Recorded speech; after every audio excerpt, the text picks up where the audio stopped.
Yes, I'm wearing 2 shirts. Damn. Asking me all these damn questions. 2 shirts or not, we hit 100 days of daily vlogging. Woo! Woo! Yeah. I think it's been so cool to kind of have a more like fun challenge, because I've always been so hard on myself, especially with YouTube and everything, to like get everything perfect and have this perfect idea and this perfect channel and all these things set up correctly. And one of the best parts of this challenge is seeing people start challenges. Like, I have never thought that that was going to be the outcome. I thought I was just going to be shouting into the void for 365 days. But we got people who are doing their own creativity challenges, and they're doing 30 days and 60 days and trying the year and seeing how it works for them. And it's so exciting. That's literally the number one thing that could bring a smile to my face, is people going after the things that they want. And I guess for this video, I kind of wanted to talk about the goals going forward for the next 265 days, which sounds like a lot, but those 100 days flew by. So let's kind of go through the list. So I have my book here, my handy dandy, one of my books. I have like 4 books, but this is one of them. And looking at what I had from day 1 to day 100, the ideas are like completely different.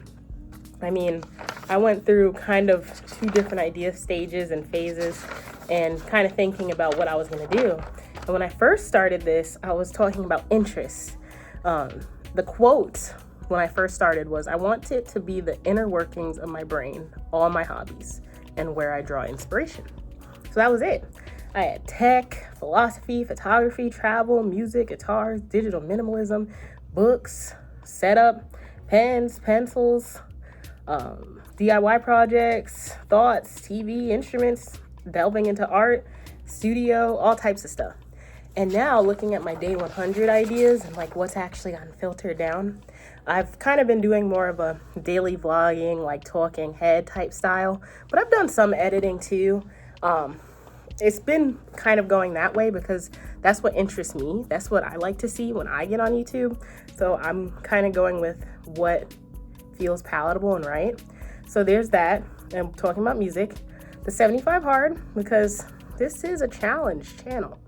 I mean, basically, right? Because I'm in the middle of a challenge and I'm telling you about the challenge. So that's the big part. But one of the things that I realized going through this is the strength of being a Renaissance person, kind of like the Polymath thing I was talking about, and being a jack of all trades and embracing that. And that's like the number one thing I've learned since doing this challenge. I mean, as people in our 20s, and I'm sure there are other people of different ages watching these videos, but as a person in my 20s, it felt like a very stark change. Like, I went from being, a 18-year-old, right, to almost, I'm now 27. And like that jump happened so quickly, and it felt like college was just around the corner and it was 5 years ago. And like that time felt like it moved so fast.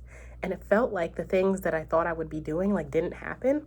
And so I got into this like existential thing, like, oh, I'm not doing enough. Things aren't happening the way I want them to.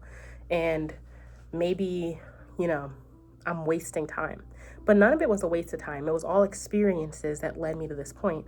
And the more I actually started doing this, the more I realized how valuable it is that I do so many different things, and I want to keep doing that. I mean, listening to my coworkers and listening to friends, they're always like, you have such interesting stories. You're always doing so much. And I'm like, oh, I guess so. But I never thought of it that way. I just thought it was me being indecisive. But one of the things I'm trying to do with this challenge is also have more of a positive mindset. And so what I've learned over the 100 days is it's not that I'm indecisive, because I stick to these things. I do them and I keep doing them. It's that I have a wide, broad range of knowledge. And my whole life, if I spend my time just learning new things, I don't think I could ever get bored.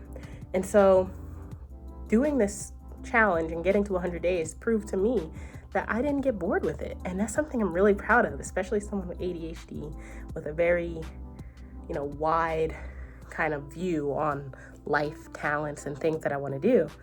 I'm so happy. I'm so happy I got to 100 days. The consistency is awesome. And I just want to keep being consistent. So I'm celebrating getting to 100 days.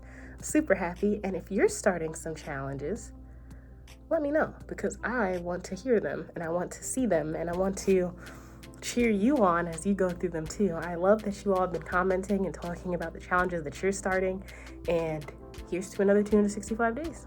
But I'm so happy about the challenge. I'm so happy at 100 days, and thank you all for tuning in. I cannot thank you enough.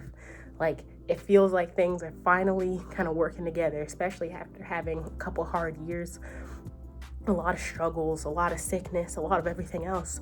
It's like finally all of it's coming together, and I love building this little community that we have. But thank you so much for tuning in.